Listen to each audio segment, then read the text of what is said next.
warahmatullahi wabarakatuh.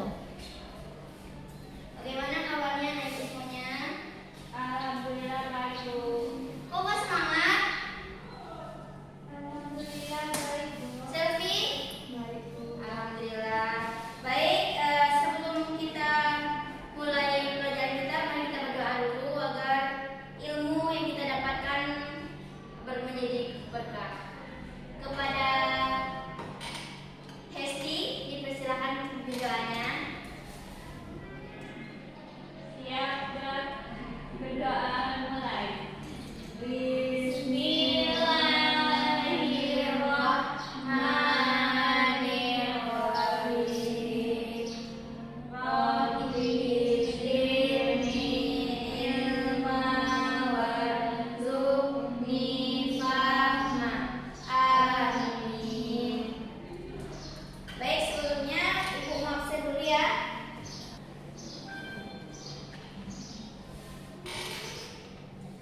Selfie, Hadir, Bu. Hesti, Hadir, Bu. Sarah, Rahma di mana? Izin, Bu. Izin kenapa? Sakit, Bu. Oh, sakit. Kalau Nabila, Nabila juga izin, Bu. oke. Semoga yang sakit tadi semoga diberikan kesembuhan ya. Amin. Amin.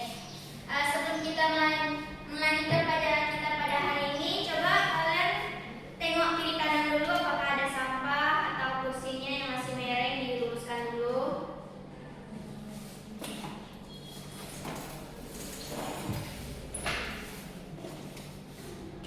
Oke, udah.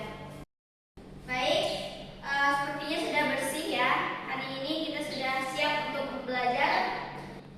Hari ini kita akan mempelajari tentang konsep dasar fikih, yang mana tujuannya Ibu berharap setelah kelas ini selesai, kalian semua bisa paham apa saja yang termasuk ilmu fikih, serta kita tahu dari mana aturan-aturan hukum Islam itu berasal.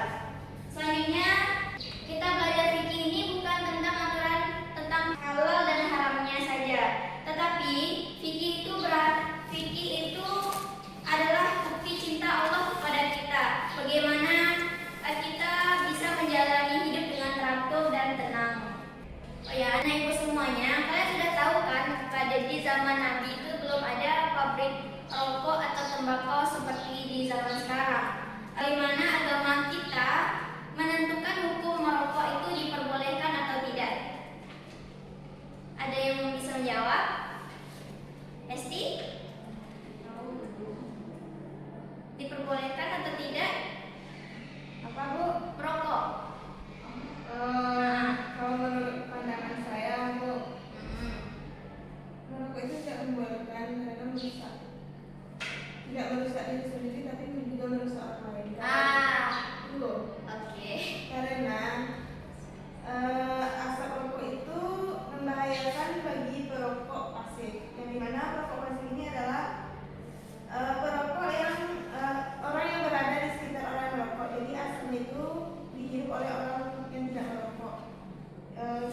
Kemarin itu saya pernah baca lihat video dan baca artikel, ternyata kita sebagai perokok pasif itu sangat berbahaya. Bukan saja yang perokok aktif, tapi pasif juga sangat berbahaya karena juga dapat merusak paru-paru kita. Sekian. Baik, terima kasih. Selfie itu jawaban yang sangat tepat. Tepuk tangan dulu. Insya Allah. Jadi melalui ilmu fikih menggunakan metode kias. Apa itu kias?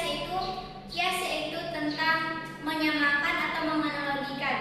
Kata rokok kan di dalam Al-Quran tidak ada dijelaskan kan? Tapi di dalam Al-Quran ada aturan tegas kan, bahwa janganlah kamu menjatuhkan dirimu ke dalam kebinasaan.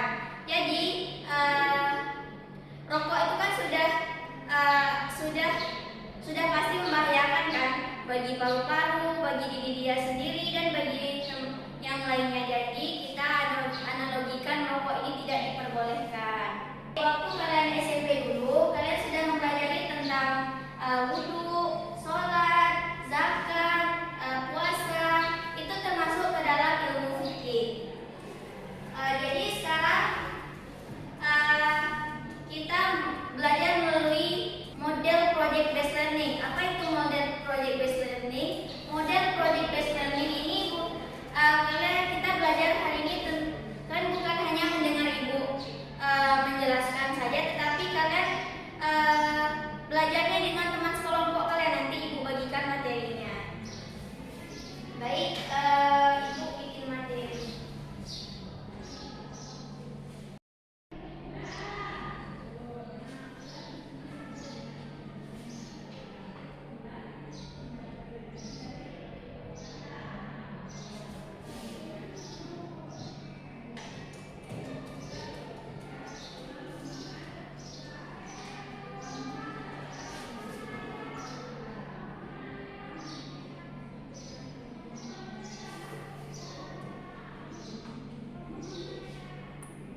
ya membuat link mapping, yaitu materinya tentang pengertian fikih, yang kedua sumber hukum Islam, dan ketiga penerapan fikih dalam kehidupan. Kalian bikin link mapping, Ibu sudah siapkan nanti di buku selembar ya.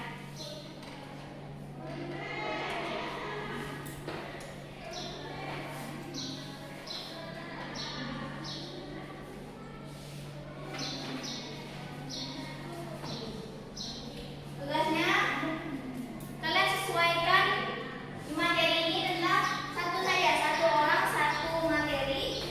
Yang pertama itu selfie, materi kedua Hesti, dan materi ketiga yaitu Sarah.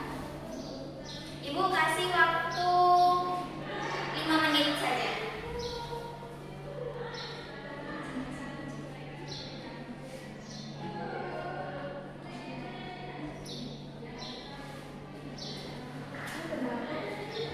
Ya Allah, pena pun tidak dibawa.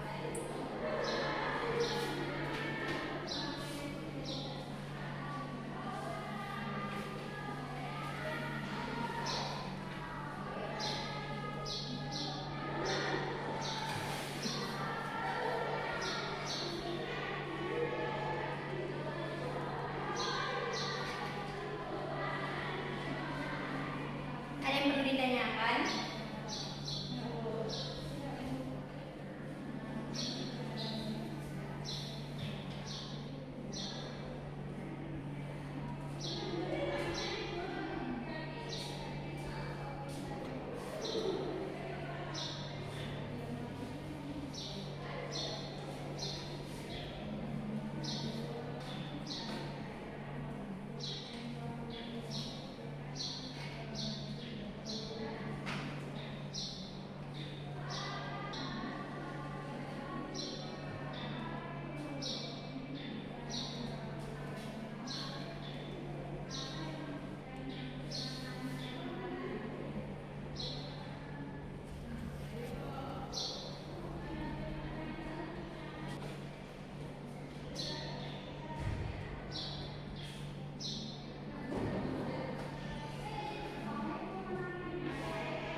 Sudah selesai semuanya?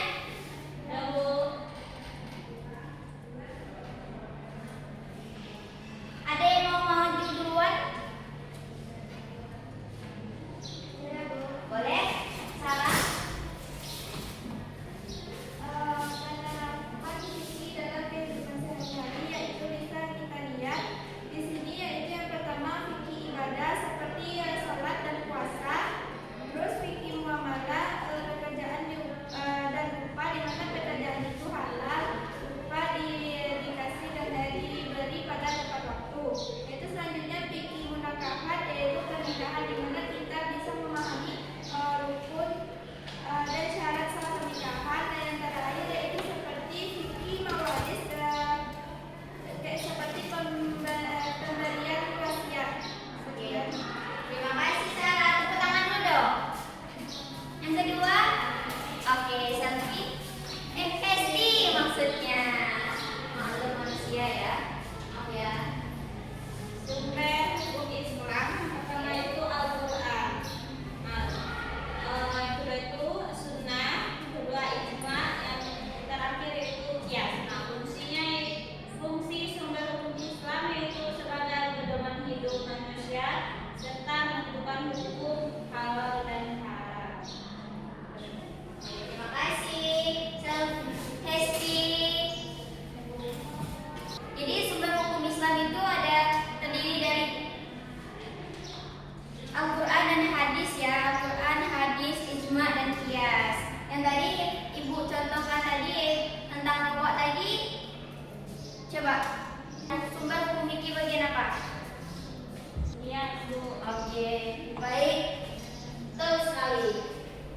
Apa lagi, Bu? Bagus. Oke, selanjutnya yang terakhir kepada selfie. Setelah kita mempelajari tentang penerapan fikih tadi, sumber hukum Islam juga,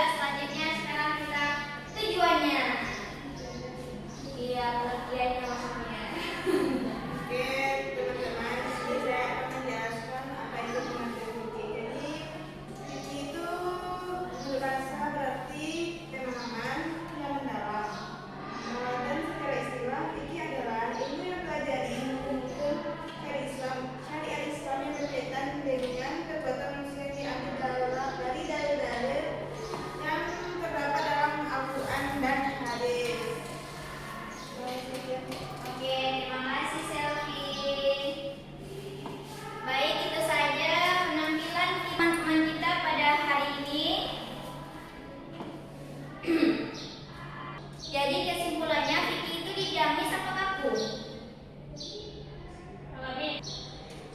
Dinamis. Oke, dinamis banget ya. Jadi Vicky itu ada sebagai solusi kasih sayang dari agama kita agar kita tidak bingung dengan kemajuan teknologi pada zaman ke zaman.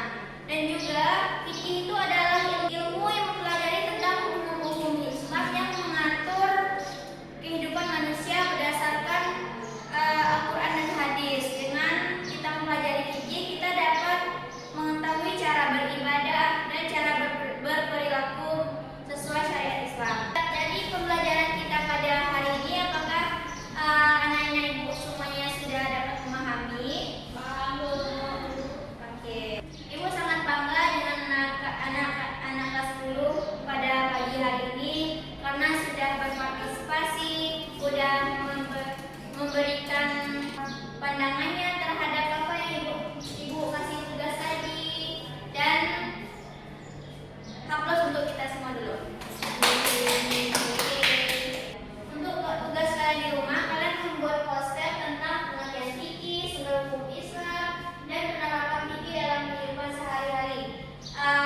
Minggu besok dikumpul ya. Itu di Canva.